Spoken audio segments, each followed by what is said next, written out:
Hello, my name is Mateus. I'm a third-year PhD student here at CU Boulder at Dr. Massimo Ruzzine's lab.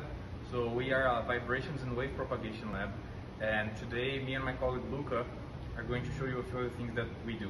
So my project right now is understanding and characterizing the behavior of periodic and quasi-periodic materials. So here we have a plate, which is a periodic plate on an hexagonal arrangement. So this is a very classical periodic arrangement.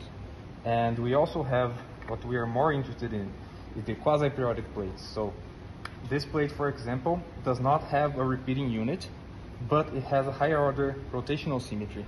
So it has some interesting properties that we want to explore.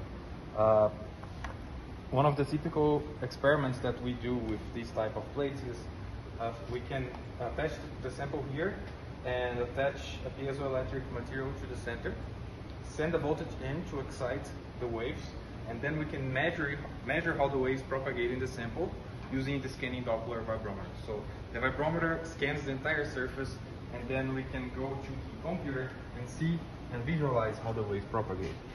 So here we have one example.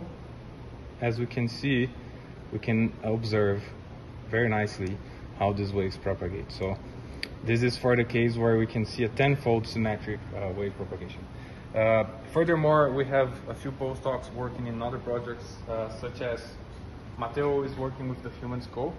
So he, with the vibrometer also, he analyzes how waves propagate in the skull to characterize its behavior, which may be important, for example, for ultrasound applications. And Mohit is working with composite materials.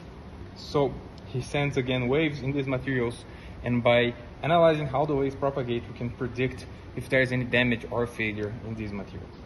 And now I'm going to pass to my colleague Luca, who is going to talk about what he does. Hi there, my name is Luca De Beni. I'm a third-year PhD student at the Aerospace Engineering Sciences Department at CU.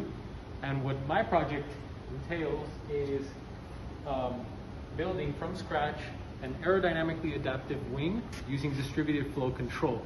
Now, this distributed bleed flow control, as you can see, is in the form of bleed ports over the pressure side and the suction side. And what we're interested in is developing a wing that we can both experiment in the wind tunnel and statically and dynamically to see what the property changes are when the bleed ports are on or when the bleed ports are off.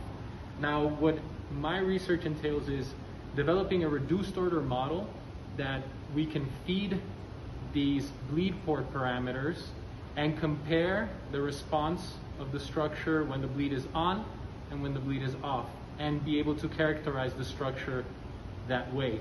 We also like to do dynamic testing using the scanning vibrometer in the form of a modal identification. And when we do so, some of the results entail an average spectrum of like the following. And what we're able to capture from it are the different mode shapes and at their different natural frequencies. So we see the first bending mode. If we go further, we see the behavior of the wing changes, and we see the first torsional mode, and so forth. So if you're interested or have any other questions that we could answer, please don't hesitate to contact us, and we'd be glad to answer any of your questions. Thank you.